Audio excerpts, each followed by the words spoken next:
Bonjour tout le monde. Përshëndetje të gjithëve. Ja ku po takohemi në mësimin e dytë të gjuhës frenge.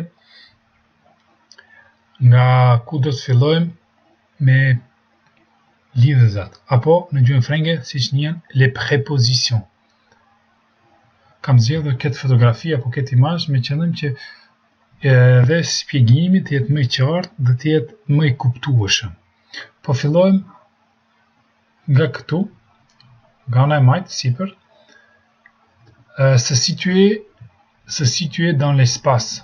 Mënyrën ka për qëllim shpjegimin se në ç'lloj pozicioni gjendesh, mënyra për shprehjen e pozicionit në të cilin gjendesh. Sur ka kuptimin mbi, sous, nën, entre, në mes, devant, përpara, derrière, mbrapa, dans, në, kur gjendesh në një pjesë të mbyllur, në,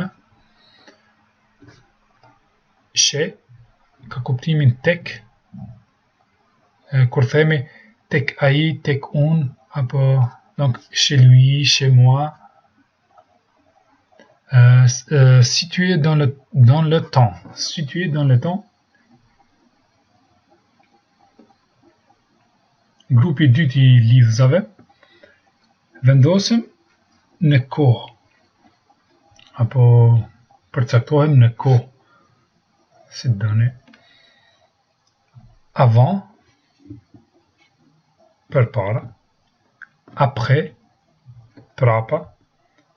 Ka për qëllim në kohë, përpara në kohë, prapa në kohë, vers, rreth 2006, këtu kemi shembullin 2006, rreth 2006, depuis, nga, shembull nga viti 2006 tek këtej.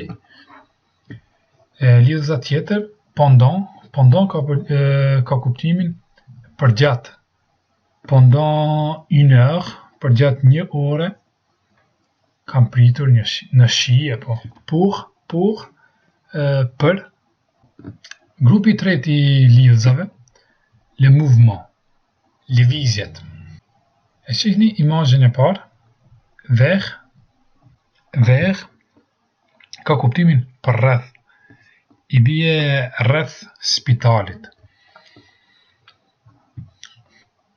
Lidhëza a, në, shembull në hyrje të spitalit, à l'entrée de l'hôpital, jusqu'à ou jusqu'au, deri tek spitali, shembull, deri tek, jusqu'à, de, nga, pra po dal nga spitali, je viens de sortir de l'hôpital, sa po dola nga spitali.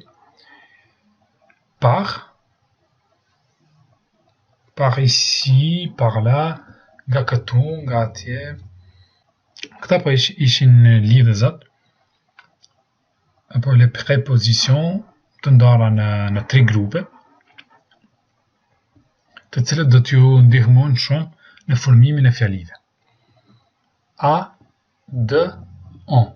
Lidhëza A përdoret atëherë kur dëshirojmë të shprehim vendin, orën apo kohën. Beneficiar ka kuptimin përfituesi i diçkaje. Sasia, contenant, prix, çmimi. Shembulli i parë që ka të bëjë me vendin, je vais à Paris. Unë shkoj në Paris. Pra tregon vendin. À Paris, në Paris. Kohën, je viendrai à midi. Do të vi në mesditë. Në Paris, në mesditë. C'est à moi, bénéficiaire, është e imja. Contenant, sasia. Une cuillère à café. Një lugë kafeje. Une table à 200 €. Një pikturë 200 euro shef. Pra një pikturë që kushton 200 euro. Lidhëza e dytë D, posesion, kur shpreh një posedim të diçkaje, pra posesion, le stylo de Paul. Stilolapsi i Paulit. Pra, nga fjalia mund ta kuptojmë që tregon se stilolapsi i caktuar është i Paulit. Origine, le lait de Normandie. Qumshti nga Normandia. Pra, përcakton origjinën e qumshtit. Këtu, nga kjo mund të kuptojmë fare thjesht që dhe kur të bëjmë prezentimin, je viens de l'Albanie. Unë vi nga Shqipëria. Pra tregon vendin, origjinën, se nga je. Agent de la phrase. Il est aimé de ses élèves. Il est aimé de ses élèves, do të thotë ai është i pëlqyer apo nga nxënësit e tij. Pra nxënësit e tij është i pëlqyer nga nxënësit e tij. Matière, une statue de bronze. Një shtatore nga bronzi. Pra matière, materiali. Prix, çmimi. Des chaussures de 50 euros.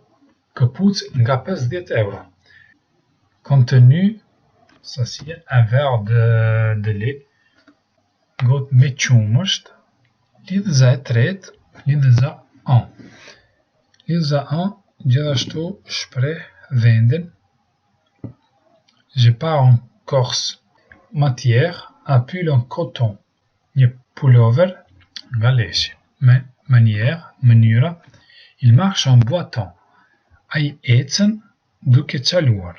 Moyenne, je pars en avion. Mundësia. Pra moyenne, je pars en avion, ka kuptimin unë shkoj me aeroplan.